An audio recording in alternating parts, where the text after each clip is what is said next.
Hello friends, कैसे हो सब लोग। आई होप सब लोग अच्छे होंगे, बेहतर होंगे और स्वस्थ होंगे। स्वागत है आपका fairs cloud learn to lead में। Good morning to all the students. जैसे कि आपको पता है कि हम 3 सप्ताह के सितंबर महीने के करंट अफेयर कवर कर चुके हैं। अगर आपने नहीं देखा तो उस वीडियो को देख सकते हैं, क्योंकि आज हम चौथे सप्ताह के करंट अफेयर करेंगे जो कि 24 से लेकर 30 सितंबर के बीच के होंगे। तो वीडियो को ध्यान से सुनना है ताकि कोई भी करंट अफेयर आपसे इंपॉर्टेंट मिस ना हो। लेकिन सबसे पहले आप हमारी एप्लीकेशन को डाउनलोड कर लें। करियर्स क्लाउड को अपने गूगल प्ले स्टोर के ऊपर जाएं और इसको डाउनलोड करें। उसके बाद अपनी ईमेल आईडी के थ्रू लॉगिन कर लें और लॉगिन करने के बाद क्रैक करंट अफेयर्स के ऊपर क्लिक करना है। आप 1 साल या 2 साल की सब्सक्रिप्शन जो है वो बाय कर सकते हैं। दोनों का ही प्राइस बहुत कम है। एक बार मेरे कहने से प्राइस जरूर चेक करें, आप खुद हैरान हो जाएंगे कि इतने कम प्राइस पे हम आपको बहुत सी चीजें प्रोवाइड कर रहे हैं। तो क्या क्या आपको मिलेगा? आपको मिलेंगे daily current affair. Daily current affair में दोस्तों 3 सेक्शंस होंगे। एक में डिटेल करंट अफेयर होंगे, एक में question and answer format current affairs होंगे जो कि आपको ई बुक की मदद से मिलेंगे, और एक होगा क्विज जो कि आप हमारी एप्लीकेशन के ऊपर डेली अटेम्प्ट कर सकते हो। ऐसे ही वीकली सेक्शन तैयार किया गया जिसमें आपको 2 पीडीएफ्स मिलेंगी, जिसमें एक डिटेल करंट अफेयर की होगी, एक क्वेश्चन एंड आंसर फॉर्मेट होगा, लेकिन एक क्विज होगा जो कि हर हफ्ते आप हमारी एप्लीकेशन के ऊपर अटेम्प्ट कर सकते हो। नेक्स्ट होगा मंथली सेक्शन। इसमें 4 तरह की पीडीएफ्स मिलेंगी जो कि अलग अलग तरह से आप यूटिलाइज कर सकते हो। जैसे कि स्टडी पीडीएफ है, ये डिटेल करंट अफेयर है जिसमें आपको थ्योरेटिकल करंट अफेयर मिल जाएगा। एक क्वेश्चन एंड आंसर फॉर्मेट में जितने भी करंट अफेयर डिटेल में मिलेंगे वो क्वेश्चन एंड आंसर फॉर्मेट में इसमें मिल जाएंगे, तो प्रैक्टिस यहां से कर सकते हो। बेस्ट 100 करंट अफेयर्स भी आपको दिए जाएंगे जो कि उस महीने के बेस्ट करंट अफेयर्स होंगे। उसमें 100 करंट अफेयर जो है वो क्वेश्चन एंड आंसर फॉर्मेट में आपको दिए जाएंगे। एक पॉकेट पीडीएफ होगी, मतलब जल्दी जल्दी में करंट अफेयर्स को रिवाइज करने के लिए 2 लाइन में 3 लाइन में, तो आप इसका यूज कर सकते हैं। इसी के साथ हम आपको दे रहे हैं टॉपिक वाइज करंट अफेयर। हम 20 बहुत ही इंपॉर्टेंट टॉपिक्स की अलग अलग पीडीएफ आपको प्रोवाइड करेंगे। अगर आप पर्टिकुलर किसी एग्जाम के लिए कुछ टॉपिक्स को रिवाइज करना चाहते हैं, जैसे कि आप इंपॉर्टेंट अपॉइंटमेंट्स को रिवाइज करना चाहते हैं, अवार्ड्स को रिवाइज करना चाहते हैं, तो इस पीडीएफ के थ्रू आप कर सकते हैं। अगर आप बैंकिंग स्टूडेंट है, बैंकिंग एग्जाम की तैयारी कर रहे हैं, तो हम आपको 3 अलग चीजें प्रोवाइड करेंगे, जिसमें बैंकिंग एंड इकोनॉमी से रिलेटेड डिटेल करंट अफेयर, उसी से related question and answer format current affair आपको पीडीएफ में मिल जाएगा, और बैंकिंग एंड इकोनॉमी का क्विज भी आप अटेम्प्ट कर सकते हो। हर महीने अटेम्प्ट कर सकते हो हमारी एप्लीकेशन के ऊपर। और अगर जितना भी करंट अफेयर अभी तक हो चुका है, जैसे मान लो आपका एग्जाम जो है वो 30 मई को है, तो 29 मई तक जितना भी करंट अफेयर हो चुका है वो सारा का सारा एक ही पीडीएफ से रिवाइज करने के लिए उसी साल का आप एग्जाम पीडीएफ का यूज कर सकते हैं।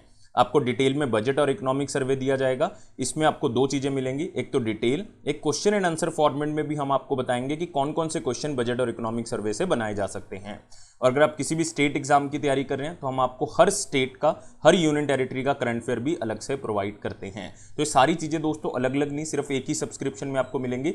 सिर्फ आप हमारी एप्लीकेशन को डाउनलोड करें, क्रैक करंट अफेयर्स के ऊपर क्लिक करके उसको सब्सक्राइब करें। उसके बाद जो है वो आप 10% एक्स्ट्रा डिस्काउंट भी ले सकते हो। वो मिलेगा आपको अगर आप इस कोड का यूज करोगे ASH10 का। लेकिन किसी भी तरह की क्वेरी है तो इस ईमेल आईडी पे हमें मेल कर सकते हैं, इस नंबर पे हमें कांटेक्ट भी कर सकते हैं। तो स्टार्ट करते हैं चौथे सप्ताह के करंट अफेयर जो कि 24 से लेकर 30 सितंबर के बीच के करंट अफेयर्स होंगे। तो वीडियो को लास्ट तक बिल्कुल ध्यान से सुनते रहें। और इसमें पहला क्वेश्चन है, which of the following statement is are incorrect. कौन सी स्टेटमेंट इसमें से गलत है? अगर हम देखें 25th ग्लोब ऑयल समिट 2022 जो कि कहाँ पे हुई है, आगरा में, उत्तर प्रदेश में। तो आपने याद रखना है ये 25th ग्लोब ऑयल समिट है, आगरा उत्तर प्रदेश में हुई है। और कौन सी स्टेटमेंट गलत है एक बार चेक कर लेते हैं, पढ़ लेते हैं इसको। तो इस समिट के अंदर एक ऑर्गेनाइजेशन बनाई गई जिसका नाम है एशियन पाम ऑयल अलायंस। एक गठबंधन बनाया गया 5 कंट्रीज के द्वारा, इंडिया, पाकिस्तान, श्रीलंका, बांग्लादेश और भूटान। तो इस स्टेटमेंट में ये भूटान गलत है दोस्तों, इसमें नेपाल आएगा। तो ये 5 कंट्रीज हैं, इंडिया, पाकिस्तान, श्रीलंका, बांग्लादेश और नेपाल। तो ए स्टेटमेंट जो है वो गलत हो गई। तो अगर आप देखोगे इंडिया की जो नेबरिंग कंट्रीज है, जो पड़ोसी देश हैं हमारे, वो टोटल 7 हैं अगर आप बाउंड्री वाइज देखोगे। और उसमें से 5 कंट्रीज ने ग्रुप बना लिया है, 2 ने ग्रुप नहीं बनाया है। और खास करके इसमें आप याद रखोगे म्यांमार, भूटान और चाइना, ये मेन कंट्रीज है। क्योंकि अगर आप ध्यान से देखोगे इंडिया, पाकिस्तान, श्रीलंका, बांग्लादेश और नेपाल जो हैं वो पार्ट बन चुके हैं। तो अगर आप बाउंड्री वाइज देखोगे तो टोटल स्टेट्स हमारे पास 7 हैं जो कनेक्ट हो रही हैं, अदरवाइज 8 हैं। अगर श्रीलंका को भी मिला लें तो उसमें से 5 जो हैं वो अलायंस का पार्ट है, 3 पार्ट नहीं है। ये कौन सी नहीं है ये याद रख लें तो आपको याद रहेगा। नेक्स्ट, इस अलायंस का जो सेक्रेटरीट होगा, जो हेडक्वार्टर होगा, वो इनिशियली मैनेज किया जाएगा solvent extractors association of India की तरफ से। ये स्टेटमेंट बिल्कुल सही है। और सॉल्वेंट एक्सट्रैक्टर एसोसिएशन के जो प्रेसिडेंट हैं करंटली, वो हैं अतुल चतुर्वेदी जी। तो अतुल चतुर्वेदी जो डायरेक्टर भी हैं अदानी विल्मर के और प्रेसिडेंट भी हैं इस सॉल्वेंट एक्सट्रैक्टर एसोसिएशन के, उनको पहला चेयरमैन बनाया गया है इस अलायंस का। तो ये स्टेटमेंट भी बिल्कुल सही है और आप यहाँ पे अतुल चतुर्वेदी जी को देख सकते हैं जो कि चेयरमैन बनाए गए हैं इस एशिया पाम ऑयल अलायंस का। तो इसका मतलब ओनली इनकरेक्ट स्टेटमेंट यहाँ पे है ए, तो आंसर क्या होगा इसका 1 होगा। अगले क्वेश्चन के ऊपर आते हैं। कौन सी कंपनी ने रिसेंटली जो है वो 12th कंपनी बन गई है और वो Maharatna central public sector enterprise club को ज्वाइन करती है? कौन सी कंपनी ऐसी 12th कंपनी महारत्ना बन चुकी है? इसका नाम है आरईसी लिमिटेड, मतलब रूरल इलेक्ट्रिफिकेशन कॉर्पोरेशन, जो कि एक नॉन बैंकिंग फाइनेंशियल कंपनी, एक एनबीएफसी है और स्पेशलाइज्ड फाइनेंसिंग करती है एनर्जी सेक्टर को, मतलब पैसा प्रदान करती है एनर्जी सेक्टर को। 12th नंबर की कंपनी है जो महारत्ना बनी है। इससे पहले इसके पास नवरत्ना का स्टेटस था, लेकिन अब महारत्ना का स्टेटस जो है वो मिल चुका है अंडर मिनिस्ट्री ऑफ पावर। अगले क्वेश्चन के ऊपर आते हैं। यहाँ पे आप देख सकते हैं रूरल इलेक्ट्रिफिकेशन कॉर्पोरेशन जो है वो 12वीं कंपनी बन चुकी है जो महारत्ना के अंदर आई है। Recently, what type of enhanced new generation missiles were signed for the purchase by the Ministry of Defense with BrahMos Aerospace Private Limited for additional dual role capability? तो इसमें दो चीजें जो अपने ध्यान में देनी है। एक तो मिनिस्ट्री ऑफ डिफेंस ने एग्रीमेंट साइन किया है किसके साथ? ब्राह्मोस एरोस्पेस प्राइवेट लिमिटेड के साथ, ताकि कुछ मिसाइल्स या ब्राह्मोस एरोस्पेस प्राइवेट लिमिटेड बना के मिनिस्ट्री ऑफ डिफेंस को देगा। लेकिन ये ड्यूल रोल मिसाइल्स होंगी, मतलब ये लैंड के ऊपर भी अपना फंक्शन करेंगी और एंटी शिप अटैक भी करेंगी, तो इसको ड्यूल रोल कैपेबिलिटी कहा जाता है। और ये सारी की सारी मिसाइल जो बना के दी जाएंगी इस डील के अकॉर्डिंग, वो सरफेस टू सरफेस मिसाइल्स होंगी। और इसके लिए 1700 करोड़ रुपीस का एक एग्रीमेंट जो कि किसके साथ साइन किया गया है? ब्राह्मोस एरोस्पेस प्राइवेट लिमिटेड के साथ साइन किया गया है। ये दोस्तों एग्रीमेंट बाय इंडियन कैटेगरी के अंदर साइन किया गया है, जिससे क्या होगा? आत्मनिर्भरता जो है वो डिफेंस सेक्टर में हमारी बढ़ेगी। तो ये सरफेस टू सरफेस मिसाइल जो हैं वो हमारी कैपेबिलिटी को तो बढ़ाएगी, साथ में लैंड और शिप अटैक्स दोनों ही जो है वो करने में सक्षम रहेंगी, इसलिए ड्यूल रोल कैपेबिलिटीज की रहेगी। तो मिनिस्ट्री ऑफ डिफेंस ने ये एग्रीमेंट किया है ब्राह्मोस मिसाइल्स लिमिटेड के साथ या ब्राह्मोस एरोस्पेस प्राइवेट लिमिटेड के साथ। अगले क्वेश्चन के ऊपर आते हैं। कौन सी पेमेंट कंपनी जो है वो रिसेंटली कोलैबोरेट करती है एनपीसीआई इंटरनेशनल पेमेंट लिमिटेड के साथ, ताकि मर्चेंट पेमेंट्स जो हैं वो की जा सकें यूपीआई के माध्यम से और क्यूआर कोड के माध्यम से? तो ये हमारे पास कंपनी है टेरा पे। तो आंसर क्या होगा इसका? 3 होगा। तो क्रॉस बॉर्डर पेमेंट, मतलब इंटरनेशनल पेमेंट करने के लिए कंपनी टेरा पे, जिसका हेडक्वार्टर आपको कहाँ पे मिलेगा? एम्स्टर्डम नीदरलैंड के अंदर, जो कि एनपीसीआई इंटरनेशनल पेमेंट लिमिटेड के साथ टाई अप करती हैं ताकि क्रॉस बॉर्डर पेमेंट्स की जा सके यूपीआई आईडी की मदद से या क्यूआर कोड की मदद से। तो आप किसी और कंट्री में भी हो, जैसे मान लो नीदरलैंड्स में हो आप, तो आप टेरा पे की मदद से जो है वो क्यूआर कोड को स्कैन करें और वहां से भी आप पेमेंट जो है वो कर सकते हैं। इवन आप एनपीसीआई के किसी भी माध्यम से जो है वो पेमेंट कर सकते हैं। और आपने याद रखना है एनआईपीएल जो है वो एक इंटरनेशनल आर्म है national payment corporation of India की, जिसके हेड कौन है? दिलीप असबे। अगले क्वेश्चन के ऊपर आते हैं। इनमें से कौन सी स्टेटमेंट करेक्ट है? अगर हम आईआईएफएल की Huron wealth Huron India rich list देखते हैं 2022 की, जो कि सितंबर 2022 में रिलीज की गई है, एक बार पढ़ लेते हैं स्टेटमेंट्स को।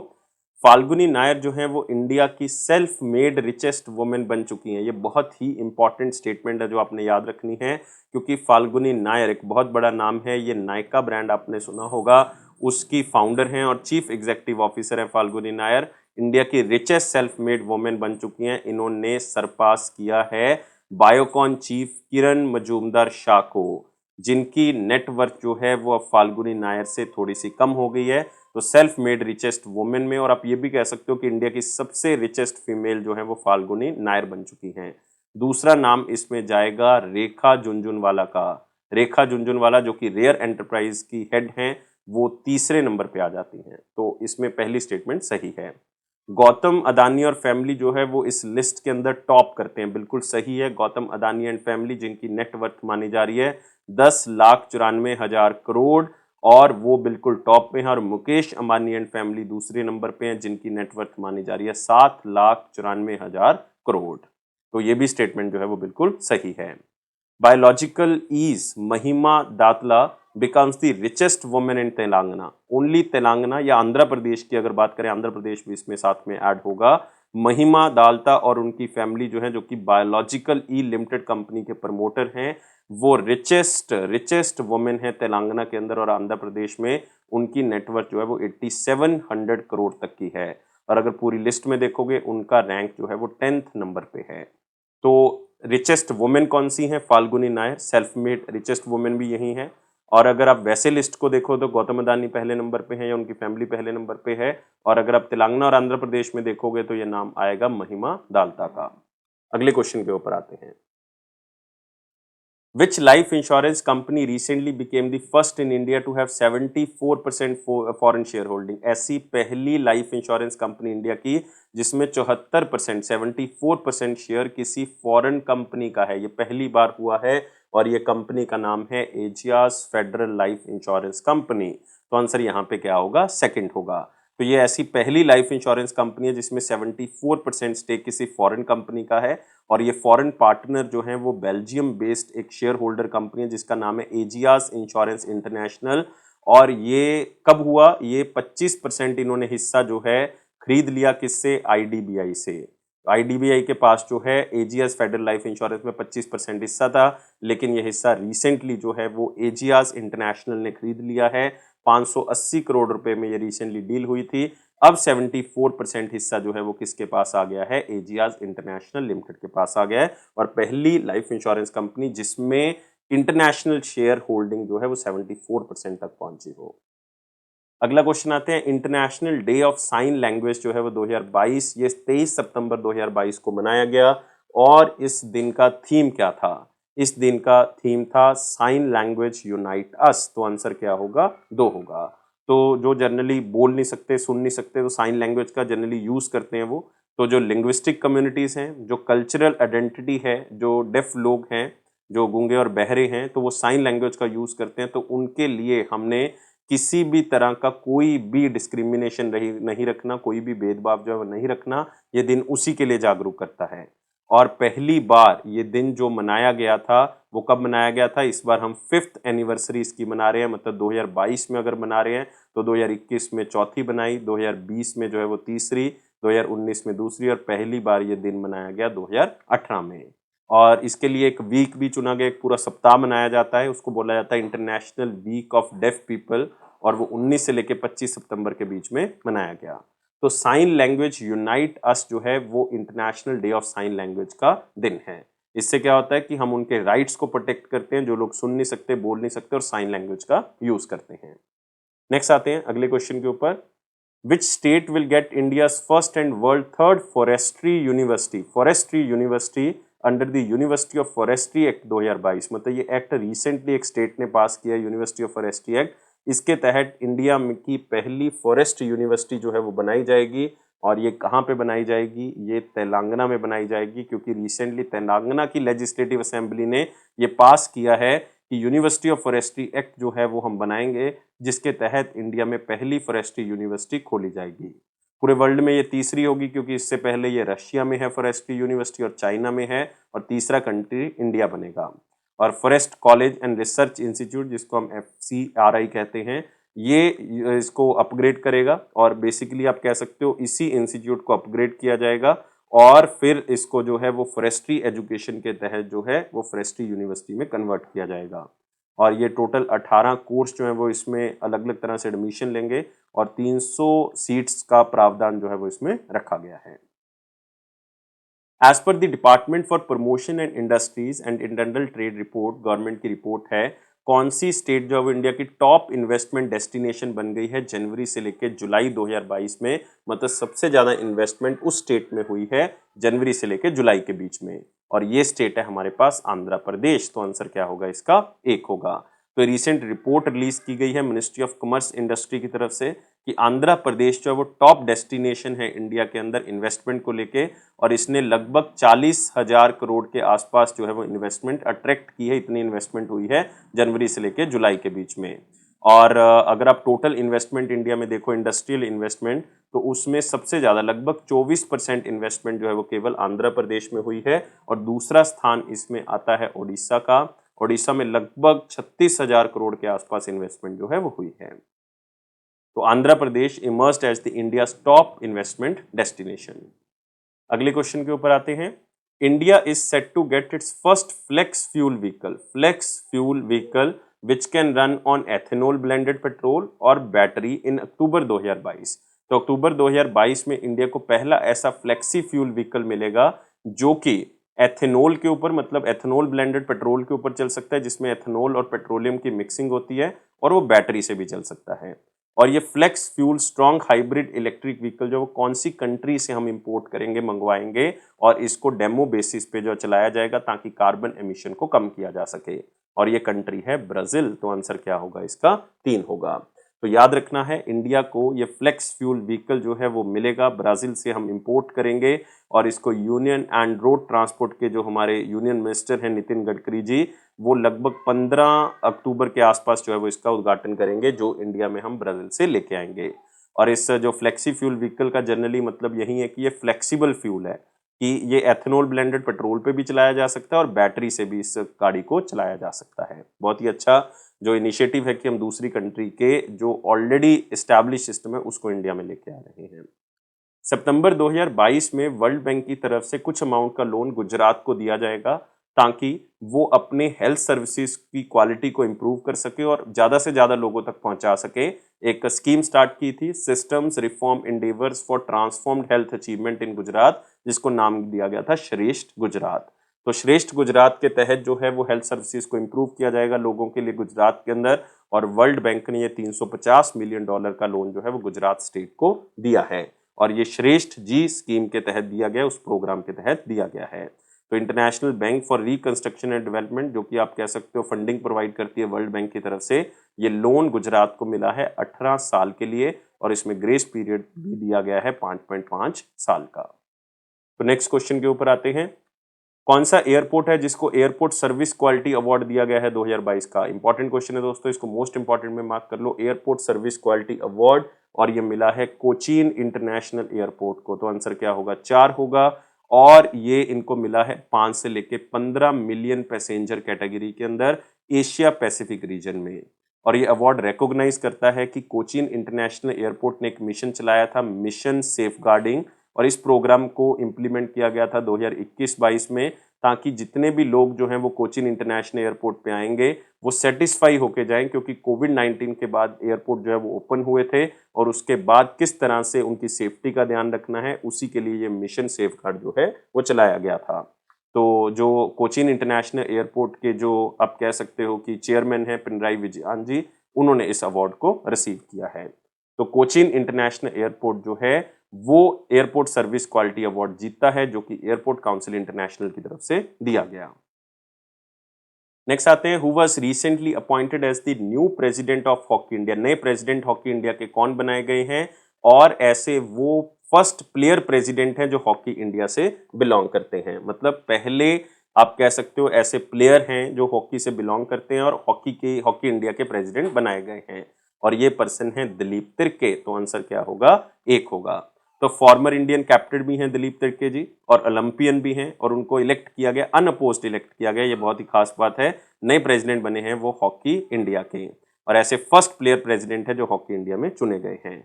एक नाम आप और देख सकते हो यहाँ पे भोलानाथ जी का, ये भी अनअपोज्ड इलेक्ट किए गए हैं, इनको सेक्रेटरी जनरल जो है वो बनाया गया है। और अगला नाम जो आप यहाँ पे देख सकते हो, अदाइल सुमारीवाला जो कि फॉर्मर प्लेयर थे, ये भी प्रेसिडेंट चुने गए एथलेटिक फेडरेशन ऑफ इंडिया के, और ये इंटरनेशनल हॉकी फेडरेशन की तरफ से सारी अपॉइंटमेंट्स जो हैं वो की गई हैं। तो आप यहाँ पे देख सकते हैं दिलीप तिर्के जो कि नए हॉकी इंडिया के प्रेसिडेंट बनाए गए हैं। याद रखना है, बहुत ही इंपॉर्टेंट क्वेश्चन है। उस पर्सनैलिटी का नाम बताना है जिसको recently managing director and chief executive officer बनाया गया national payment corporation of India का 5 साल के लिए। रिसेंटली हम देख रहे थे कि इन्होंने टेरा पे के साथ एग्रीमेंट किया है, जो इनकी इंटरनेशनल आर्म थी NIPL, हमने क्वेश्चन में देखा है।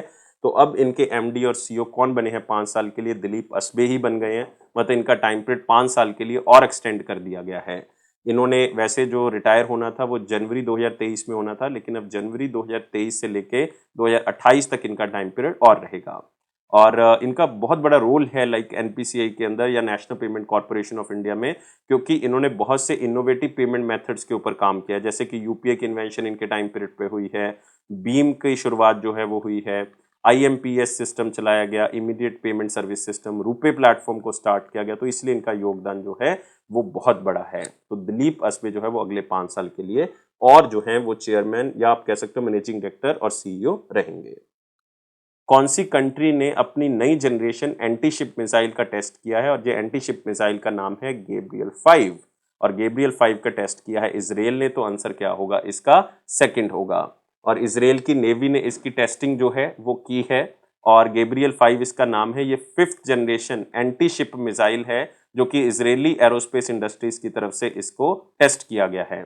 और एक बात और इसमें याद रखनी है कि ये सरफेस टू सरफेस मिसाइल है, और इसको ब्लू स्पीयर के नाम से भी जाना जाता है, ब्लू स्पीयर, या इसको एडवांस नेवल अटैक मिसाइल भी कहा जाता है।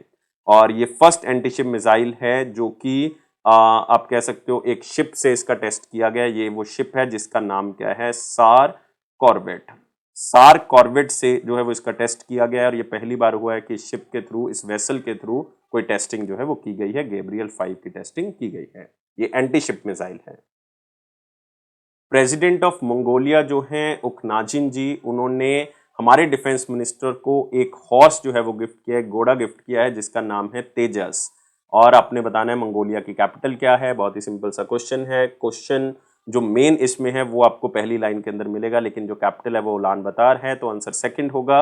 और इसकी जो करेंसी है वो तोगरोग है। और आपने याद रखना है कि इस घोड़े का जो नाम है वो तेजस, आप यहाँ पे पिक्चर देख सकते हैं, ये है दोस्तों तेजस, जो कि गिफ्ट में मिला है डिफेंस मिनिस्टर राजनाथ को।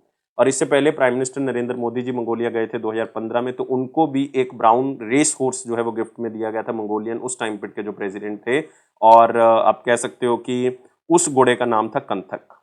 कंथक, एक महात्मा बुद्ध के पास घोड़ा होता था, उसका नाम भी कंथक था।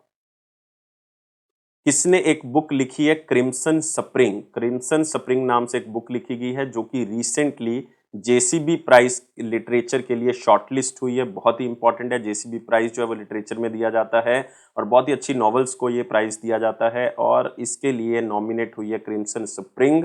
और भी बहुत सी बुक्स हुई हैं, लेकिन क्रिम्सन स्प्रिंग किसने लिखी है? नवतेज सरना ने। ये बुक इसलिए खास है क्योंकि इसमें जलियांवाला बाग से ये बुक स्टार्ट की गई है, और इसमें कई इवेंट्स फिर इस तरह के बताए हुए हैं कि किस तरह से जलियांवाला बाग के बाद इंडिया में अलग अलग तरह की चीजें हुई हैं। और जलियांवाला बाग आपको पता है 13 अप्रैल 1919 में ये एक बहुत बड़ा मसैकर, जिसमें जनरल डायर ने गोलियां चलाने का आदेश दे दिया था और बहुत से लोग इसमें मारे गए। और क्रिम्सन स्प्रिंग बुक जो है वो किसने लिखी है? नवतेज सरना। ये सारी बुक्स हैं जो जेसीबी प्राइज के लिए शॉर्टलिस्ट हुई हैं, इसमें क्रिम्सन स्प्रिंग का नाम बहुत इंपॉर्टेंट है। नेक्स्ट आते हैं मेक इन इंडिया, जो कि फ्लैगशिप प्रोग्राम था गवर्नमेंट ऑफ इंडिया का, उसने 8 साल कंप्लीट कर लिए हैं। 25 सितंबर 2022 को कौन सी ऑर्गेनाइजेशन है जो इसकी इंप्लीमेंटिंग एजेंसी है मेक इन इंडिया की? तो आपने याद रखना है ये एजेंसी है department for promotion of industry and internal trade. तो आंसर यहाँ पे क्या होगा? 4 होगा। तो मेक इन इंडिया जो कि फ्लैगशिप प्रोग्राम है गवर्नमेंट का, वो 8 साल कंप्लीट कर चुका है, और ये 27 सेक्टर्स को मेक इन इंडिया के अंदर लेके आने के लिए स्टार्ट किया गया था।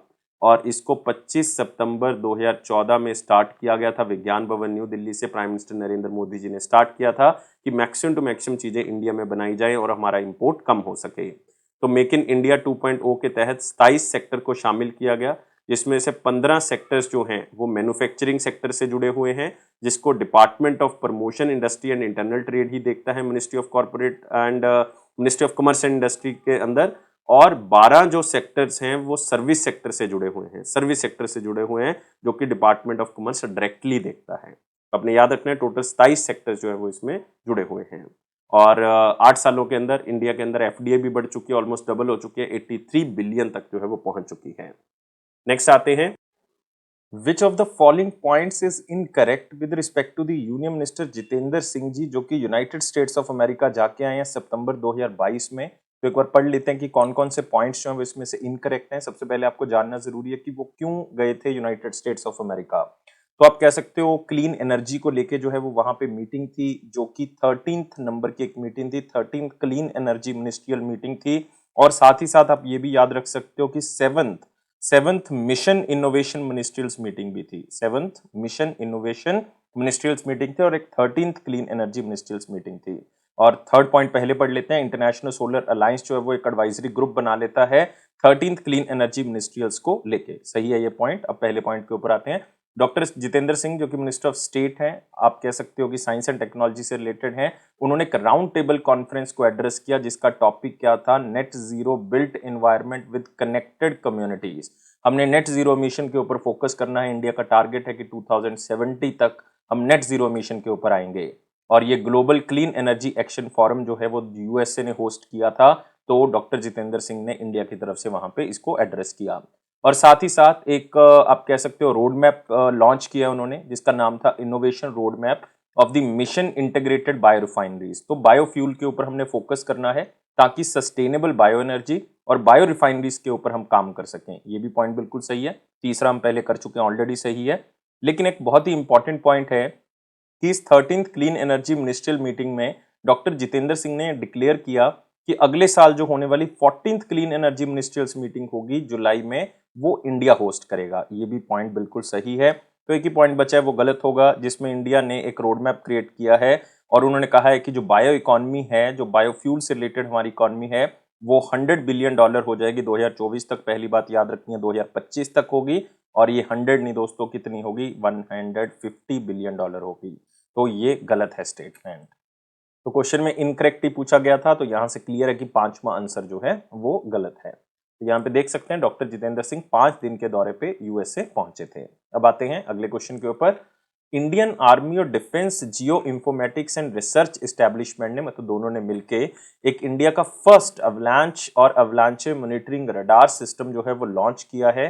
कौन सी स्टेट के उत्तर के एरिया में, नदर्न रीजन में इसको लॉन्च किया है? और ये किया है सिक्किम के उत्तर की तरफ, जो है जो उत्तर सिक्किम है उसमें इंडियन आर्मी और डिफेंस जियो इंफॉर्मेटिक्स और रिसर्च एस्टेब्लिशमेंट, जो कि एक डीआरडीओ का ही लैब है, दोनों ने मिलकर एक अवलांचे मॉनिटरिंग रडार लगाया है। अब अवलांचे मॉनिटरिंग जो रडार होगा, इसका फायदा ये होगा कि ये पहले ही हमें बता सकता है कि कौन सी दुर्घटना होने वाली है, लाइक कौन से हैजार्ड्स आने वाले हैं, जो नेचुरल हैजार्ड्स हैं, जिसमें आप कह सकते हो कि हिमालयन एरिया में लाइक लैंडस्लाइड ज्यादा होते रहते हैं, या कोई भूस्थल हो गया जिस जगह पे बहुत ज्यादा नुकसान जो है वो स्टेट को हो सकता है। तो ये यहाँ पे लगाया गया है अवलांचे मॉनिटरिंग रडार। तो इसमें लैंडस्लाइड्स के बारे में हमें खास तौर से जो पता लग जाएगा। और 3 सेकंड्स के अंदर अंदर ये डाटा जो है वो पूरा का पूरा हमें रिकवर करके प्रोवाइड कर देता है। और इनकी जो रडार्स हैं उसे डिटेक्ट किया जा सकता है 3 सेकंड के अंदर कि किस तरह का जो आने वाला, आप कह सकते हो कि चाहे वो लैंडस्लाइड है, चाहे वो कोई भूस्थल है, कुछ भी है, वो हमें किसी भी तरह की जानकारी जो प्रोवाइड कर सकता है।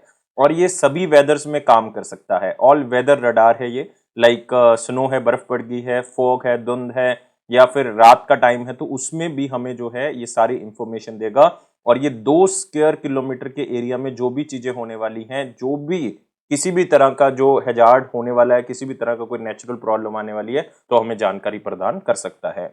तो आप देख सकते हैं inauguration of avalanche radar at north east Sikkim, तो उत्तर वाले एरिया में सिक्किम में इसको इंस्टॉल किया गया है। अगले क्वेश्चन के ऊपर आते हैं। Which country recently launch 2 new experimental satellites? 2 satellites को लॉन्च किया है, एक का नाम है शियान 14, एक का नाम है शियान 15। और ये लॉन्च किया गया है एक करियर रॉकेट की तरफ से जिसका नाम है KZ-1A, या इसको नाम दे सकते हैं क्वाइजहो 1A। तो किसी भी तरह से आप इसको याद रख लें। और ये बिलोंग करता है कौन सी कंट्री से? चाइना से। तो आंसर क्या होगा? 4 होगा। तो ये दोनों एक्सपेरिमेंटल सैटेलाइट्स हैं, शियान 14 और शियान 15। और ये एक करियर रॉकेट से जो है वो तोयान सैटेलाइट लॉन्च सेंटर से इसको लॉन्च किया, जो कि कहां पे स्थित है? नॉर्थ चाइना वाले एरिया में स्थित है। और आप ये भी याद रख सकते हो कि शियान 14 जो है वो स्पेशली लॉन्च किया गया ताकि जो साइंटिफिक एक्सपेरिमेंट्स चाइना करता है या नई टेक्नोलॉजी को लेके जो जानकारी चाहिए, वो शियान 14 जो है वो प्रदान करेगा। और शियान 15 जो है वो स्पेशली सर्वे सैटेलाइट है, मतलब इसमें आप कह सकते हो कि अर्बन प्लानिंग की जा सकती है, डिजास्टर प्रिवेंशन के लिए इसको यूज किया जा सकता है। ये सारी जानकारी इकट्ठी करके जो है वो नीचे प्रदान करेगा। तो ये दोनों सैटेलाइट्स किसके हैं? चाइना के हैं, शियान 14 और शियान 15। नेक्स्ट आते हैं अगले क्वेश्चन के ऊपर। इंडियन क्रिकेटर जुलान निशित गोस्वामी, जिन्होंने रिसेंटली रिटायरमेंट ले लिया है इंटरनेशनल क्रिकेट से, तो बहुत ही फेमस क्रिकेटर थी आप कह सकते हो, क्योंकि रिटायरमेंट ले चुकी हैं ये। इनको पद्मश्री अवार्ड से सम्मानित किया गया था स्पोर्ट्स के क्षेत्र में कौन से ईयर में? आपने याद रखना है, पुरानी प्लेयर हैं, 2012 में इनको पद्मश्री से सम्मानित किया गया था। इंटरनेशनल क्रिकेट से इन्होंने रिटायरमेंट ले लिया है। तीसरा ओडीआई जो है वो चल रहा था इंग्लैंड के खिलाफ लॉर्ड्स में, इंग्लैंड में ही सितंबर में, तो ये इनका लास्ट इंटरनेशनल मैच था। और जुलान गोस्वामी ओनली ऐसी फीमेल क्रिकेटर हैं जिन्होंने सबसे ज्यादा बॉल्स जो हैं वो फेंकी हैं, मतलब क्योंकि बॉलर थी बहुत ही फेमस, तो बहुत ज्यादा बॉल्स फेंकने में इनका रिकॉर्ड है। 10,005 बॉल्स जो हैं वो इन्होंने फेंकी हैं वोमेन ओडीआई के अंदर। ये सब ओनली फीमेल क्रिकेटर आप कह सकते हो कि जिन्होंने इतनी बॉल्स को फेंका है। और इनके पास जो है वो मोस्ट विकेट्स का रिकॉर्ड है। 255 विकेट्स जो हैं वो इन्होंने ली हैं, जिसके अंदर इन्होंने मतलब 255 के अंदर ऑलरेडी इंक्लूडेड है कि या तो उन्होंने बोल्ड किया है किसी को, या विकेट कीपर ने पकड़ लिया पीछे से कैच, या फिर लेग बिफोर वाइड जो है वो पकड़ लिया, मतलब एलबीडब्ल्यू हो गया। और कैप्टन भी रह चुकी है इंडियन वुमेन क्रिकेट टीम की 2008 से लेके 2011 तक, और 2012 में इनको पद्मश्री से सम्मानित किया गया था। और इससे पहले इनको अर्जुन अवार्ड भी मिल चुका है 2010 में। ICC women cricketer of the year से भी सम्मानित किया जा चुका है 2007 में। अगले क्वेश्चन के ऊपर आते हैं, और आप यहाँ पे देख सकते हैं जुलान गोस्वामी, आपको इनका फोटो देख के जो है वो लंबे समय तक न्यूज जो है वो याद रहेगी। What is the theme of world reverse day? World reverse day का थीम क्या है, जो कि 25 सितंबर 2022 को सेलिब्रेट किया गया? तो आपने याद रखना है, हर साल 25 सितंबर को मनाया जाता है। अगर आपको ये क्वेश्चन आ जाए तो हर साल 25 सितंबर नहीं लिख सकते आप, क्योंकि इसको 4th संडे ऑफ सितंबर को मनाया जाता है। कब मनाया जाता है? 4th संडे ऑफ सितंबर। और इस बार जो 4 सितंबर आया हमारे पास, जो 4 संडे आया सितंबर के महीने में, 25 सितंबर को आया। तो वर्ल्ड रिवर डे का इस बार का थीम क्या था? थीम था the importance of rivers to biodiversity. इसका मतलब आंसर यहां से क्लियर है, 1 होगा। और इसका मेन मकसद यही है कि अवेयरनेस क्रिएट की जा सके, रिवर्स की इंपॉर्टेंस को लेकर लोगों को बताया जा सके कि किस तरह से रिवर्स जो है वो बहुत ही लाइफ में उपयोगी हैं, किस तरह से इसको हम लाइफ में यूज करते हैं, ये किस तरह से किसानों के लिए बहुत इंपॉर्टेंट है, और क्लाइमेट चेंज का क्या इफेक्ट हो रहा है रिवर्स के ऊपर, तो हमें बचाना जरूरी है, इसके बारे में ये बताता है। और वर्ल्ड रिवर डे पहली बार जो है वो कौन से ईयर में बनाया गया था? 2005 में, 2005 में। और यूनाइटेड नेशन ने international decade for action water for life declare किया था 2005 से लेके 15 तक। और एक बंदे ने इसको स्टार्ट किया था जिनका नाम था मार्क एंजलो, याद रखोगे आप नाम, मार्क एंजलो। मार्क एंजलो एक कैनेडियन रिवर कंजर्वेटिव थे जिन्होंने इसको स्टार्ट किया था। तो देख सकते हैं वर्ल्ड रिवर डे इस साल 25 सितंबर को मनाया गया, अदरवाइज 4th संडे को मनाया जाता है सितंबर के महीने में। World environment health day, world environment health day 2022 जो है वो कब मनाया गया? तो ये मनाया गया दोस्तों 26 सितंबर को। तो आंसर क्या होगा इसका? 4 होगा। और इसका इस बार का थीम था strengthening environment health system for implementation of sustainable development goals, जिसको हमने 2030 तक क्या करना है? अचीव करना है। तो इस दिन का मेन मकसद यही है कि जो इन्वायरमेंटल पैरामीटर्स हैं उनको देख के हम इन्वायरमेंट को ठीक करें, और इन्वायरमेंटल हेल्थ को अगर ठीक कर लेते हैं, इसका मतलब आपको लाइफ से जुड़ी हुई बहुत सी चीजें जो है वो ठीक हो सकती हैं। और हमारा सस्टेनेबल डेवलपमेंट गोल्स में सबसे ज्यादा गोल्स जो जुड़े हुए हैं वो इसी चीज के साथ जुड़े हुए हैं, क्योंकि अगर इन्वायरमेंटल गोल्स को हम अचीव कर लेते हैं तो बाकी जुड़े हुए गोल्स भी हम क्या कर लेंगे? अचीव कर लेंगे। और पहली बार इस दिन को मनाया गया था 2011 में। तो यह है वर्ल्ड इन्वायरमेंटल हेल्थ डे 26 सितंबर को। Which of the following points are correct? कौन से पॉइंट करेक्ट हैं? अगर हम आरोग्य मंथन 2022 का रिसेंटली जो इनॉग्रेशन देखें, union minister of health family welfare Mansukh Mandaviya ji ने इसका उद्घाटन किया था, तो देख लेते हैं कि एक बार कौन से पॉइंट जो है वो इसमें सही हैं। तो पहला हमारे पास क्या है? नेशनल हेल्थ अथॉरिटी ने आरोग्य मंथन 2022 को स्टार्ट किया क्योंकि 4 साल पूरे हो चुके थे आयुष्मान भारत प्रधानमंत्री जन आरोग्य योजना को, और 1 साल पूरा हो गया था प्रधानमंत्री स्वास्थ्य सुरक्षा योजना को। ये गलत है दोस्तों स्टेटमेंट। पहला पार्ट इसका सही है कि नेशनल हेल्थ अथॉरिटी ने ऑर्गेनाइज किया आरोग्य मंथन को। क्यों ऑर्गेनाइज किया गया और कहां पे ऑर्गेनाइज किया गया? न्यू दिल्ली में इसको ऑर्गेनाइज किया गया, और इसका मेन मकसद यही था कि 4 साल पूरे हो चुके हैं आयुष्मान भारत को, जिसमें 5 लाख रुपए का बीमा जो है वो हर साल मिलता है पर फैमिली के बेसिस पे। लेकिन 1 साल पूरा हो चुका है प्रधानमंत्री स्वास्थ्य सुरक्षा योजना को, ये बात गलत है यहाँ पे, क्योंकि 1 साल पूरा हो चुका है आयुष्मान भारत डिजिटल मिशन को। आयुष्मान भारत डिजिटल मिशन के तहत जो है वो आपकी आईडीज जो हैं वो ऑनलाइन ही बनाई जाएंगी, जिसके थ्रू आप कोई भी अगर आपकी रिपोर्ट है वो ऑनलाइन ही देख सकते हो। कर्नाटका को आयुष्मान का उत्कृष्ट तथा पुरस्कार जो है वो दिया गया, जिसको आयुष्मान एक्सीलेंस अवार्ड भी कह सकते हो, टॉप परफॉर्मिंग स्टेट कैटेगरी के अंदर। ये गलत है दोस्तों, कर्नाटका इसका आंसर नहीं होगा, इसका आंसर होगा आंध्र प्रदेश। आंध्र प्रदेश जो को मिला है आयुष्मान उत्कृष्ट तथा पुरस्कार, आयुष्मान एक्सीलेंस अवार्ड 2022। ये स्टेटमेंट भी गलत होगी। यूनियन मिनिस्टर ने साथ ही साथ एक नए इनिशिएटिव लॉन्च किए हैं, जैसे कि health claim exchange, national e रूपी पोर्टल और रोड मैप फॉर डिजिटाइजेशन। ये बात बिल्कुल सही है, तो इन्होंने सिर्फ करेक्ट स्टेटमेंट पूछी थी, तो ओनली सी होगा। तो आंसर क्या होगा यहाँ पे? 4 होगा। तो इसी के साथ आते हैं अगले क्वेश्चन के ऊपर, लेकिन याद रखना है 4 साल पूरे हो चुके हैं आयुष्मान भारत जन आरोग्य योजना को, और 1 साल पूरा हो चुका है जन आरोग्य स्कीम का ही जो डिजिटल पार्ट है, जिसको हम क्या कहते हैं? Ayushman Bharat digital mission. उस कंपनी का नाम बताना है जो कि इंडिया की ऐसी पहली ऑयल मार्केटिंग कंपनी बन चुकी है जो कि प्रोड्यूस भी करेगी और आगे जाके उसकी मार्केटिंग भी करेगी ऐसे फ्यूल को जो इंडिया में ही बनाया गया, जिसका नाम है एवी गैस 100 LL, और ये कंपनी का नाम है इंडियन ऑयल कॉर्पोरेशन लिमिटेड। तो आंसर हमारे पास क्या होगा? 3 होगा। तो हरदीप सिंह पुरी जी जो कि यूनियन मिनिस्टर हैं पेट्रोलियम एंड नेचुरल गैस के और साथ में हाउसिंग एंड अर्बन अफेयर्स के, उन्होंने इंडिजीनियसली डेवलप इंडिया में तैयार किया हुआ एवी गैस 100 LL फ्यूल जो है वो लॉन्च किया है, और ये स्पेशल एविएशन फ्यूल है, याद रखना है स्पेशल एविएशन फ्यूल है जो कि पिस्टन इंजन के लिए बनाया गया है। पिस्टन इंजन एयरक्राफ्ट जो होंगे उनके लिए बनाया गया है। इवन इसको अनमेन्ड एरियल व्हीकल जो ड्रोन्स हैं उसमें भी यूज किया जा सकता है, और ये बहुत ही इंपॉर्टेंट है क्योंकि इससे हमारी जो क्षमता है और भी बढ़ जाएगी, और इससे जो इन्वायरमेंट क्लीन की हम बात कर रहे थे वो भी हो जाएगा। तो इंडियन ऑयल कॉर्पोरेशन जो है वो ऐसी पहली ऑयल मार्केटिंग कंपनी बन चुकी है जो इंडिया में ही एवी गैस 100 LL को बना रही है। ये है दोस्तों जिसको लॉन्च किया जा रहा है इस फ्यूल को, और IOCL इसको प्रोड्यूस करेगा अपनी रिफाइनरी के अंदर, जो कि कहाँ पे स्थित है? वडोदरा, गुजरात में। नेक्स्ट आते हैं सितंबर 2022 में मिनिस्ट्री ऑफ कॉमर्स इंडस्ट्री ने जो है वो फॉरेन ट्रेड पॉलिसी का जो टाइमलाइन है वो बढ़ा दिया है, और ये वैसे तो 2015 से 20 तक की फॉरेन पॉलिसी है, लेकिन कोविड के कारण इसको पहले बढ़ा दिया गया था। अब 6 महीने और बढ़ा दिया है। अब ये चलेगी कब? मार्च 2023 तक। मार्च 2023 तक। पहले इसको खत्म होना था 30 सितंबर 2022 को, 30 सितंबर 2022 को, लेकिन अब एक्सटेंड होने के बाद ये खत्म होगी अब जाके मार्च 2023 में, मतलब अप्रैल 2022 से पहले एक्सटेंड की गई थी। पहले अप्रैल में खत्म होनी थी 2022 में, फिर इसको 6 महीने और बढ़ाया गया था, अब 6 महीने जो है वो और बढ़ा दिया गया, मतलब 1 साल इसको पूरा बढ़ा दिया गया है। तो आंसर यहाँ पे क्या होगा? 2 होगा। तो आपने याद रखना है फॉरेन ट्रेड पॉलिसी का मेन मकसद यही होता है कि एक्सपोर्ट्स को किस तरह से हम बढ़ा सकें और किस तरह से ऐसी सर्विसेज प्रदान कर सके जिसमें इंडिया में जॉब्स क्रिएट हो सकें, नेशन की वैल्यू बढ़ सके और इकोनॉमिक ग्रोथ के ऊपर हम फोकस रख सकें। तो गवर्नमेंट ने फॉरेन ट्रेड पॉलिसी को बढ़ा दिया है 6 महीने के लिए, और इनको बढ़ा दिया है।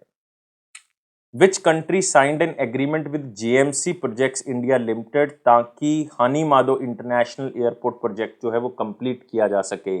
तो याद रखना है हनी माधो इंटरनेशनल एयरपोर्ट जो है वो कहाँ पे स्थित है? मालदीव्स में स्थित है। तो आंसर क्या होगा? 3 होगा।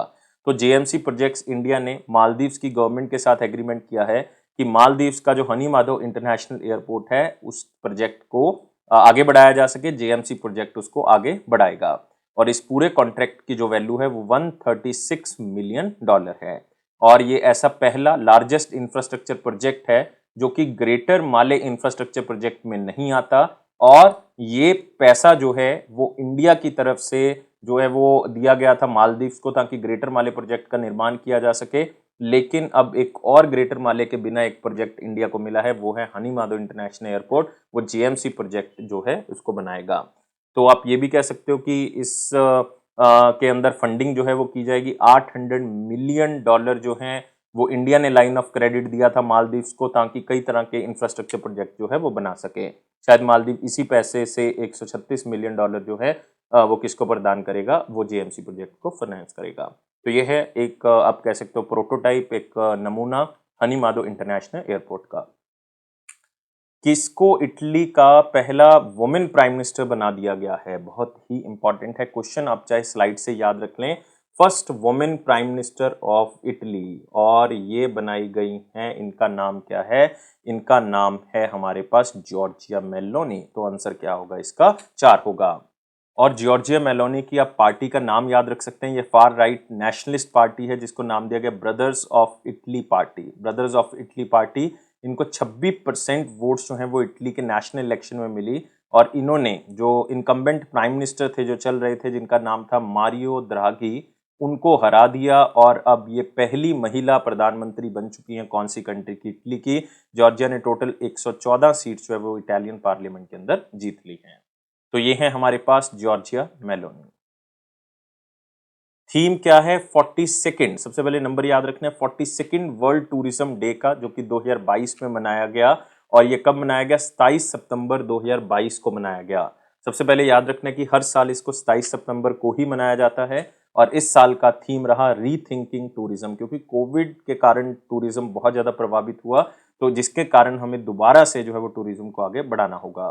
तो वर्ल्ड टूरिज्म डे जो एक इनिशिएटिव है, ये United Nation World Tourism Organization का है, जो कि अवेयरनेस पैदा करता है कि इंटरनेशनल कम्युनिटी किस तरह से टूरिज्म के माध्यम से अपना सोशल, इकोनॉमिकल, कल्चरल या इकोनॉमिकल वैल्यू जो है वो बढ़ा सकती है। क्योंकि आप एक कंट्री से दूसरी कंट्री में ट्रेवल करते हो तो बहुत सी चीजें आप सीख के आते हो, वापस लेके आते हो, जिसके कारण टूरिज्म से हर क्षेत्र में जो है वो डेवलपमेंट हो सकती है। और पहली बार ये दिन 27 सितंबर 1980 में मनाया गया था। और एक हमेशा इसमें होस्ट कंट्री चुनी जाती है। तो 42nd वर्ल्ड टूरिज्म डे की जो होस्ट कंट्री थी वो कौन सी थी? इंडोनेशिया। एग्जैक्टली ये बाली में मनाया गया है, लेकिन इंडोनेशिया इसकी होस्ट कंट्री थी। ये आपको क्वेश्चन पूछा जा सकता है। वर्ल्ड टूरिज्म डे 27 सितंबर 2022 को मनाया गया। Next, which countries expected to be hit by typhoon Noru? तो टाइफून नोरू जो है वो कहाँ पे आया था? तो आपने सिंपल क्वेश्चन याद रखना है, इस तरह का क्वेश्चन आपको बहुत बार एग्जाम में मिल जाएगा, और ये रिसेंटली आया था कौन सी कंट्री में? वियतनाम में। तो डिपार्टमेंट ऑफ मेटेरोलॉजी और हाइड्रोलॉजी की तरफ से ये सिग्नल्स दिए गए थे कि टाइफून नोरू जो है उस टाइम पे जो है वो हिट करने वाला है वियतनाम में। ऑलरेडी हिट कर चुका है, बहुत नुकसान जो है वो वियतनाम को करके गया है। इवन वियतनाम के साथ साथ जो लाओस है कंट्री या कंबोडिया है, वहां पे भी ये इसका प्रभाव जो है वो देखा गया है। तो सिंपल क्वेश्चन, आप स्लाइड से भी इसको याद रख सकते हैं। In which state or UT Ministry of Culture recently organized the celebration of Bathukamma festival? तो मिनिस्ट्री ऑफ कल्चर ने एक बाथुकामा फेस्टिवल, जो कि कौन सी स्टेट का ये भी आप बता देंगे, लेकिन ये सेलिब्रेशन किसी और जगह पे की गई है, उस स्टेट में नहीं की गई है। और ये फेस्टिवल तो दोस्तों है तेलंगाना का, याद रख सकते हो आप बाथुकामा फेस्टिवल, लेकिन ये मनाया मिनिस्ट्री ऑफ कल्चर ने कहाँ पे है? दिल्ली के अंदर। तो एनुअल सेलिब्रेशन है तेलंगाना की, और ये 9 दिन तक इस फेस्टिवल को मनाया जाता है। और इसमें कई तरह के फूलों से जो है वो अलग अलग जगहों को सजाया जाता है, और ये तेलंगाना के लोग जो इकट्ठे होके अपनी यूनिटी का एक प्रतीक देते हैं, उसी तरह से इन फूलों को सजा के इस बाथुकामा फेस्टिवल को मनाया जाता है। और इस बार ये लाइक 25th जो है 25th ऑफ सितंबर को मनाया गया। आप कह सकते हो कि ये 3 अक्टूबर तक जो है वो चलने वाला था, तो मतलब 25 सितंबर से लेकर 3 अक्टूबर तक ये फेस्टिवल मनाया गया है। तो इस डेट को भी अगर आप तेलंगाना से हैं तो याद रखें, अदरवाइज इतना इंपॉर्टेंट नहीं है। लेकिन याद रखना है बाथुकामा फेस्टिवल बिलोंग तेलंगाना से करता है, लेकिन मिनिस्ट्री ऑफ कल्चर ने मनाया दिल्ली के अंदर है।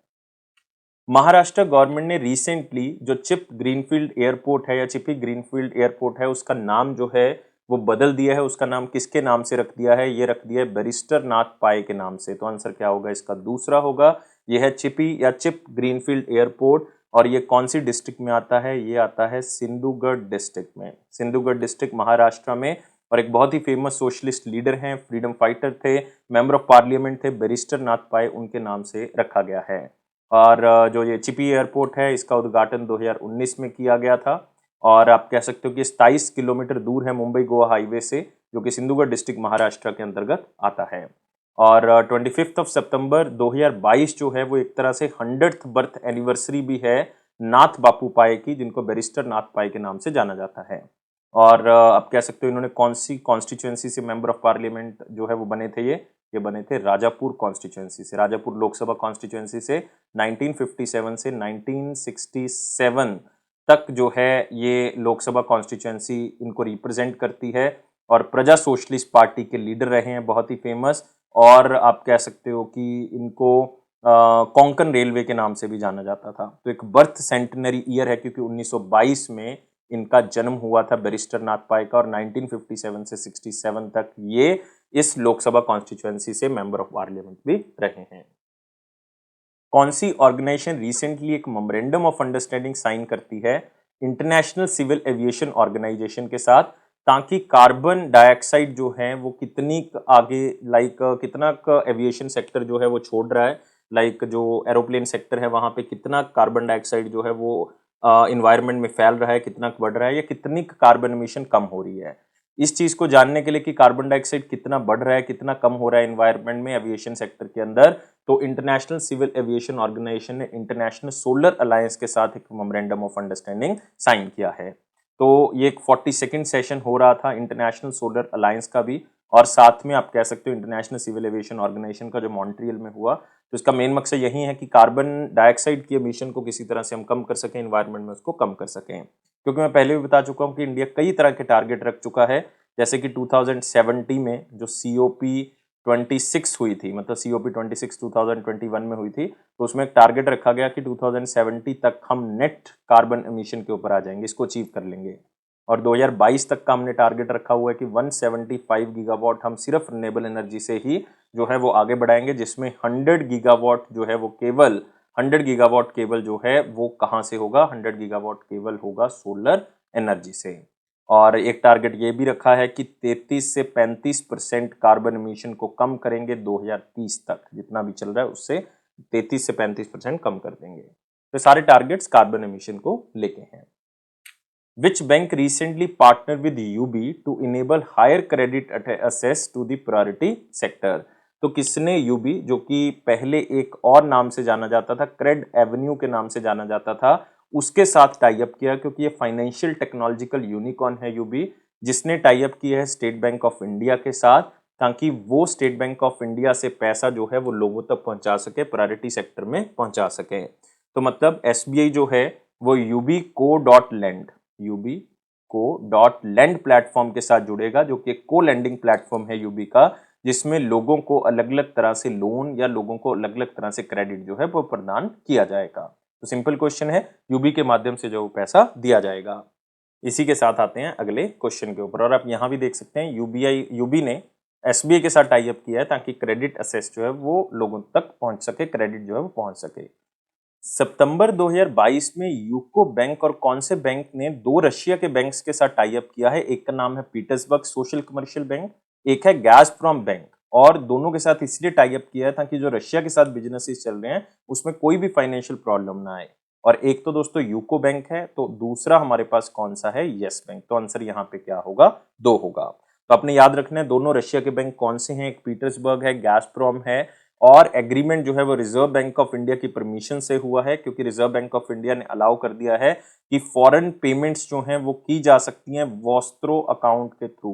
याद रखना है, वोस्त्रो अकाउंट के थ्रू आरबीआई ने अलाउ कर दिया कि फॉरेन पेमेंट्स जो हैं वो हो सकती हैं, और फॉरेन पेमेंट्स अब यूरो में भी हो सकती हैं और भी किसी फॉरेन करेंसी में हो सकते हैं, इसलिए ये टाई अप जो है वो किया गया है। तो सिंपल क्वेश्चन है, स्टैटिक क्वेश्चन है, बैंकिंग स्टूडेंट इसको थोड़ा सा ध्यान से याद रखेंगे। Which of the following points are correct? कौन सा पॉइंट इसमें से करेक्ट है? अगर हम रिसेंटली लता मंगेशकर अवार्ड्स को देखें जो सितंबर 2022 में दिए गए हैं, तो एक बार पढ़ लेते हैं स्टेटमेंट्स को, लेकिन उससे पहले एक आप फोटो जरूर देख लें कि एक तो कुमार सानू है, एक शैलेंद्र सिंह है, और एक आनंद मिलिंद है। तो इन चारों को आप कह सकते हो कि अवार्ड्स दिए गए हैं लता मंगेशकर अवार्ड, क्योंकि 2019 के भी पेंडिंग पड़े हुए थे, 2020 के भी पेंडिंग पड़े हुए थे, और 2021 का भी पेंडिंग था, इसलिए तीनों दिए गए हैं। लेकिन अब क्वेश्चन ये है कि किसको 2019 का दिया, किसको 2020 का, और किसको 2021 का। तो स्टेटमेंट देख लेते हैं। तो जो शैलेंद्र सिंह हैं इनको तो 2019 का लता मंगेशकर अवार्ड दिया गया, बिल्कुल सही है, और इसलिए दिया गया क्योंकि इनका बहुत बड़ा रोल है म्यूजिक इंडस्ट्री के अंदर, खास करके 1970 से लेके 80 के बीच में इन्होंने बहुत अलग अलग आवाजों में जो है वो गाने जो है वो दिए हैं, जिसके कारण जो है इनको ये अवार्ड दिया जा रहा है। और डियो है हमारे पास आनंद मिलिंद जी, इनकी जोड़ी है आनंद मिलिंद श्रीवास्तव जी की, जिनको लता मंगेशकर अवार्ड 2020 में 20 का दिया गया। इन्होंने क्योंकि 200 से ज्यादा सॉन्ग्स को कंपोज किया है। फिर से एक बहुत ही इंपॉर्टेंट न्यूज है आपके लिए, और ये भी स्टेटमेंट सही है।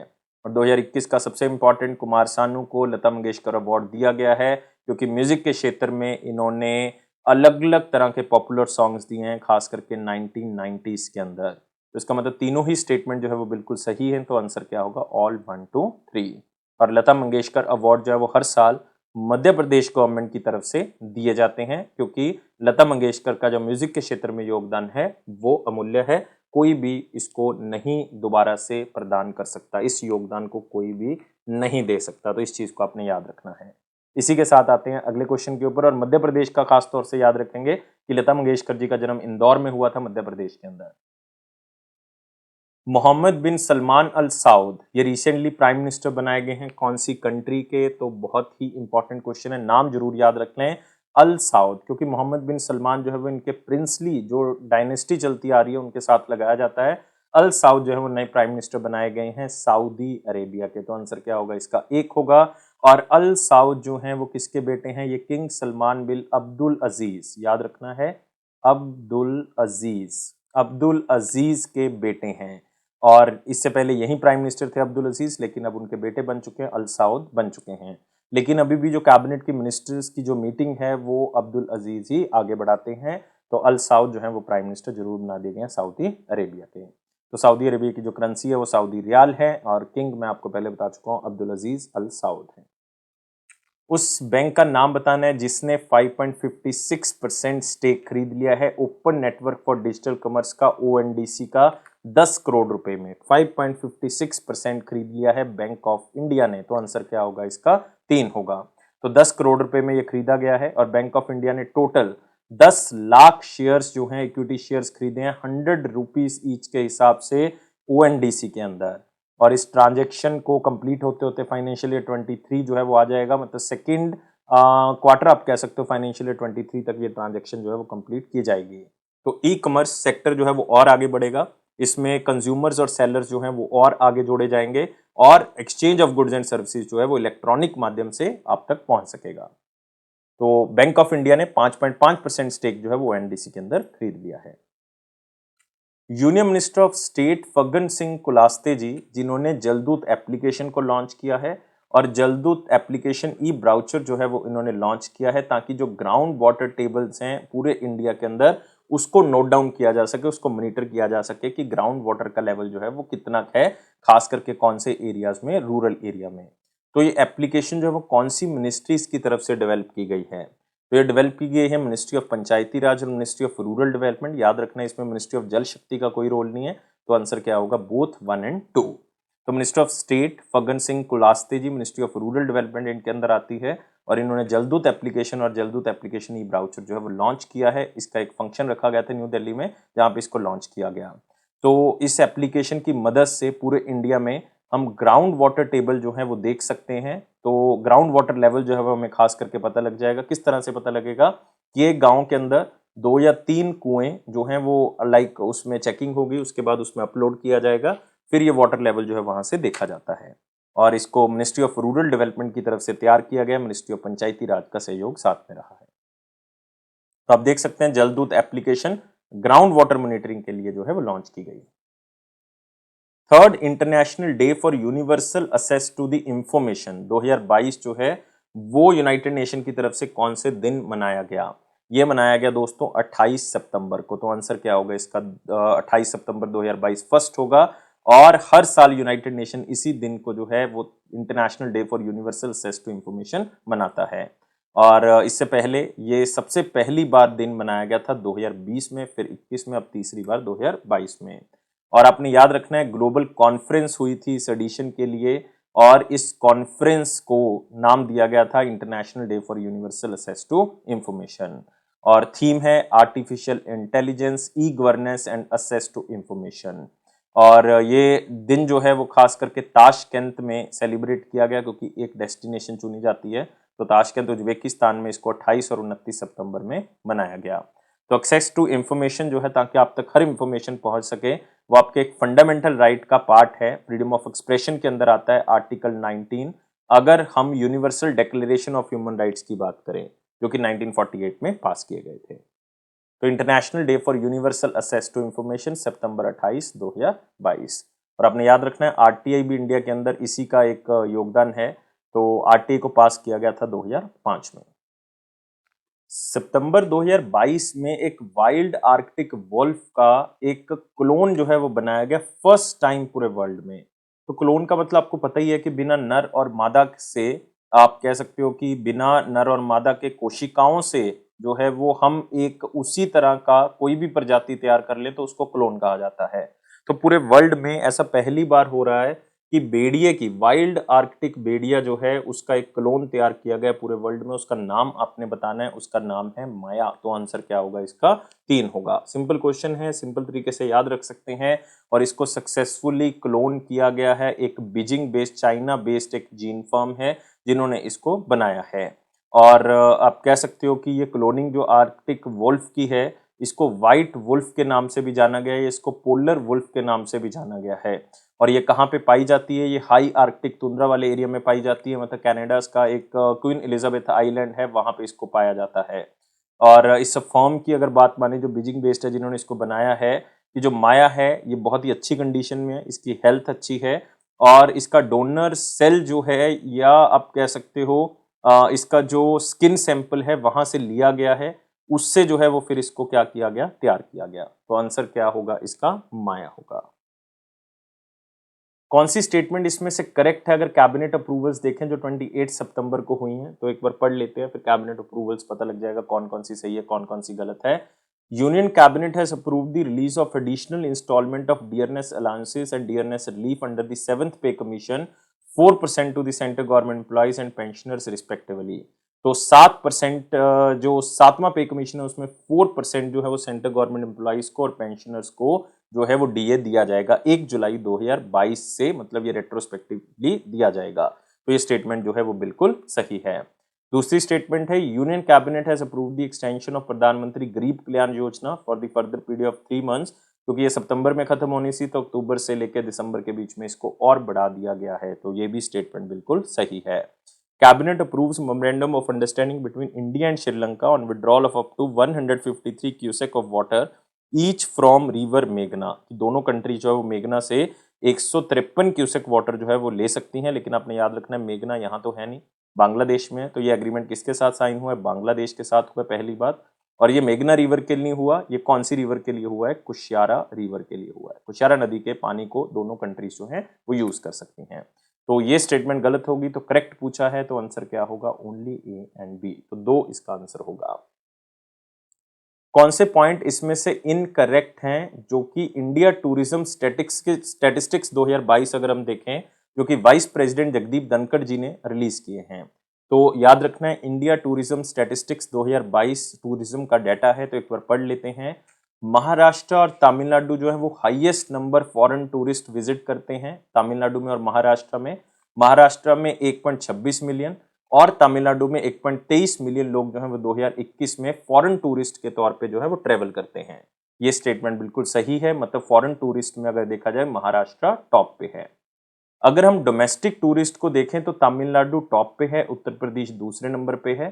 तमिलनाडु में 140.65 मिलियन लोग आए डोमेस्टिक टूरिस्ट की बात करें, और 86.12 मिलियन जो लोग उत्तर प्रदेश में आए। तो ये भी पॉइंट जो है वो बिल्कुल सही है। तो डोमेस्टिक टूरिस्ट में तमिलनाडु टॉप करता है, इंटरनेशनल टूरिस्ट में महाराष्ट्र टॉप करता है। अगर आप अलग अलग जगहों को देखोगे जहां पे टिकट मिलती है आप उस मॉन्यूमेंट को देखने के लिए, तो 10 most popularly centrally protected ticket monuments की लिस्ट में अगर डोमेस्टिक विजिटर्स की लिस्ट देखें 2021-22 की, तो उसमें रेड फोर्ट पहले नंबर पे है। ये स्टेटमेंट गलत है, यहाँ पे आंसर क्या होगा? ताजमहल होगा। ताजमहल पहले नंबर पे है अगर हम सेंट्रली प्रोटेक्टेड टिकट मॉन्यूमेंट्स की बात करें, डोमेस्टिक विजिटर की यहाँ पे बात कर रहे हैं। तो थर्ड स्टेटमेंट हमारे पास गलत हो गई। ग्रुप ऑफ मॉन्यूमेंट्स एट ममाल्लापुरम जो कि तमिलनाडु में है, वो फॉरेन विजिटर्स में, इस टिकटेड मॉन्यूमेंट के फॉरेन विजिटर्स की लिस्ट में पहले नंबर पे, बिल्कुल सही स्टेटमेंट है। और टूरिज्म 250 बिलियन डॉलर जो है वो कंट्रीब्यूट करेगा नेशनल डोमेस्टिक प्रोडक्ट का बाय 2030, बिल्कुल सही स्टेटमेंट है। तो याद रखना है, डोमेस्टिक टूरिस्ट की लिस्ट में तमिलनाडु पहले पे है, इंटरनेशनल टूरिस्ट की लिस्ट में महाराष्ट्र पहले पे है। अगर मॉन्यूमेंट्स को देखोगे तो ताजमहल पहले नंबर पे है अगर आप डोमेस्टिक विजिटर्स की बात करेंगे। इंटरनेशनल विजिटर्स या फॉरेन टूरिस्ट की बात करेंगे तो उसमें ममल्लापुरम तमिलनाडु जो है वो पहले नंबर पे है। तो इस तरह से आपने डाटा को थोड़ा सा याद रखना है। तो यहाँ भी देख सकते हैं Maharashtra Tamil Nadu top destination for foreign tourist in 2021 और ये गवर्नमेंट की रिपोर्ट है।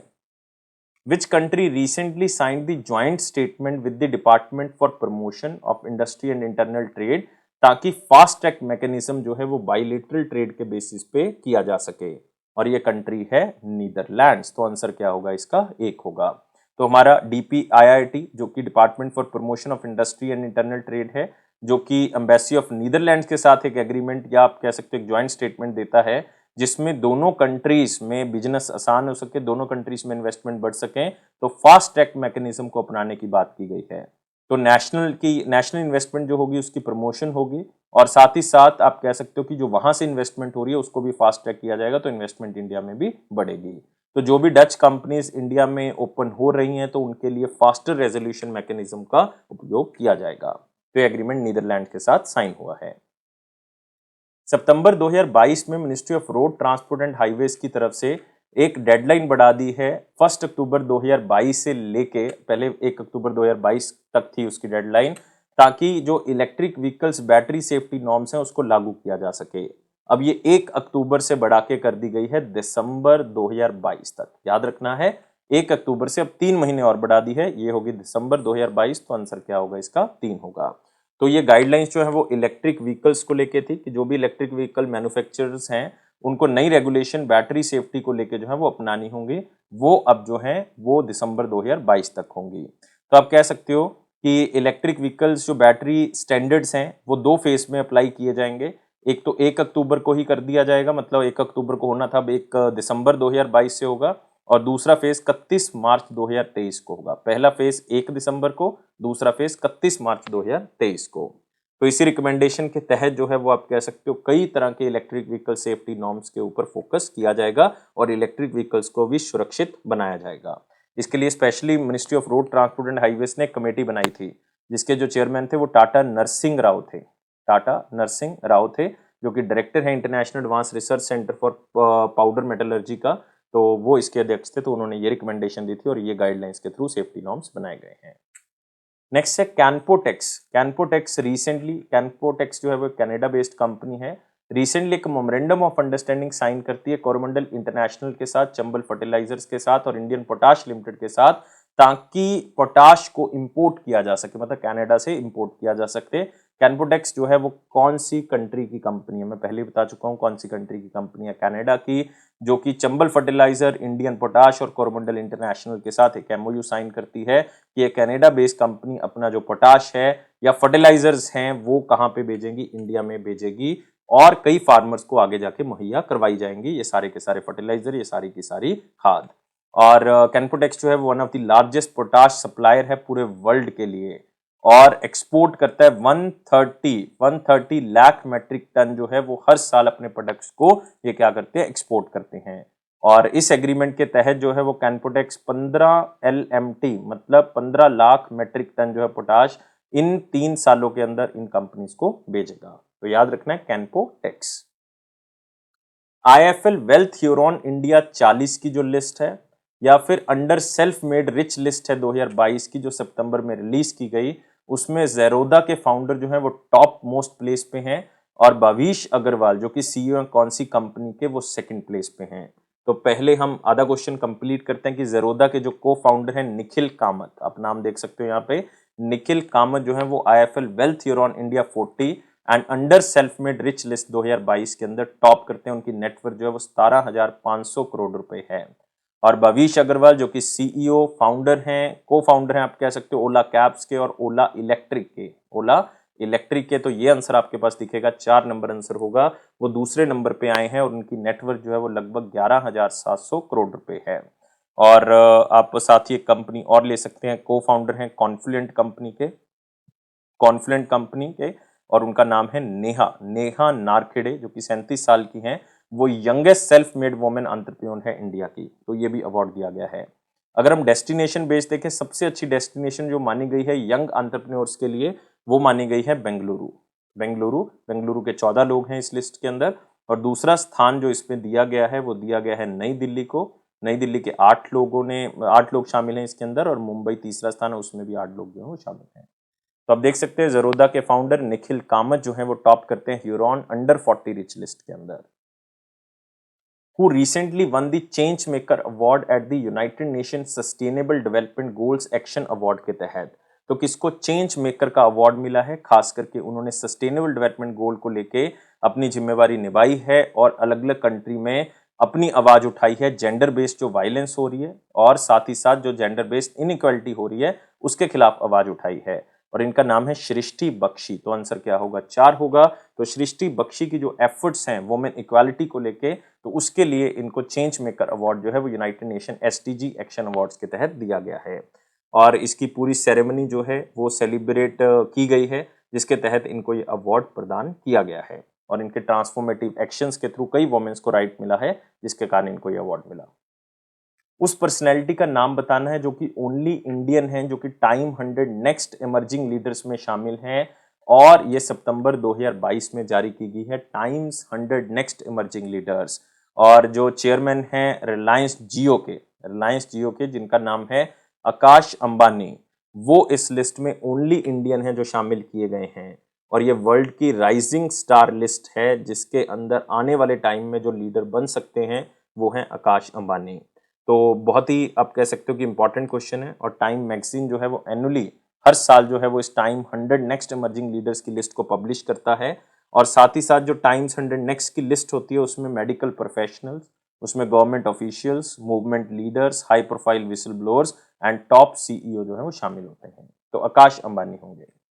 उस पर्सनैलिटी का नाम बताना है जो second chief of defence staff appoint किए गए। Most important question, second chief of defence staff, क्योंकि आपको पता है कि इससे पहले जनरल बिपिन रावत जी थे जिनका एक चॉपर एक्सीडेंट में देहांत हो गया था तमिलनाडु में दिसंबर 2021 में।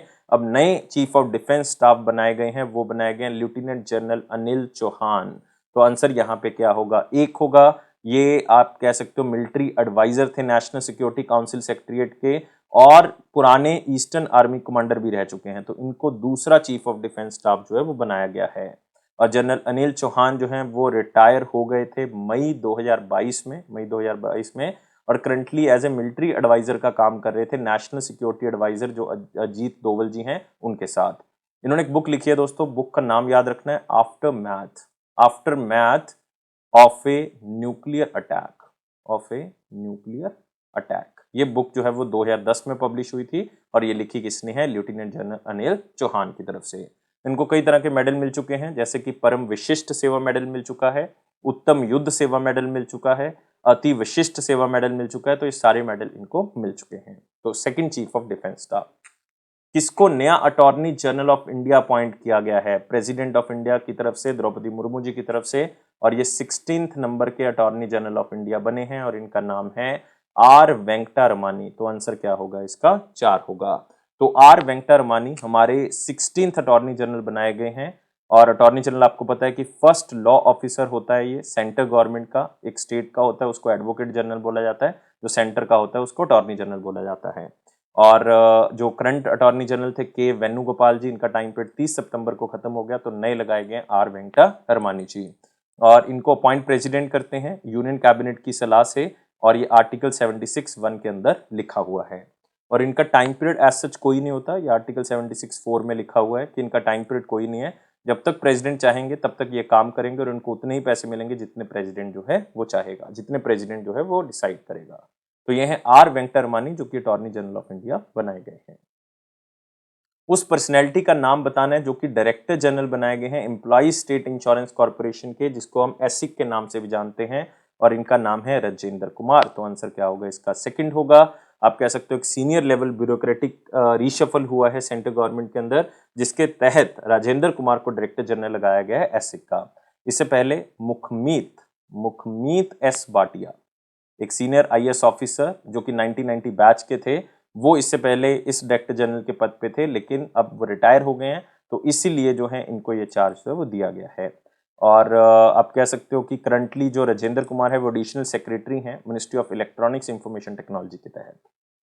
तो ये थे हमारे पास बहुत ही इंपॉर्टेंट करंट अफेयर्स सितंबर के चौथे सप्ताह के। तो वीडियो को लाइक करें, शेयर करें और चैनल को सब्सक्राइब करें। आप हमें हर प्लेटफॉर्म पे ज्वाइन कर सकते हैं, फेसबुक पे, इंस्टाग्राम पे, लिंक्डइन पे, और साथ ही साथ टेलीग्राम चैनल पे। टेलीग्राम चैनल का जो लिंक है वो डिस्क्रिप्शन बॉक्स में दिया हुआ है। वीडियो को देखने के लिए बहुत बहुत शुक्रिया। अपना ध्यान रखें। Thank you guys, take care, bye bye.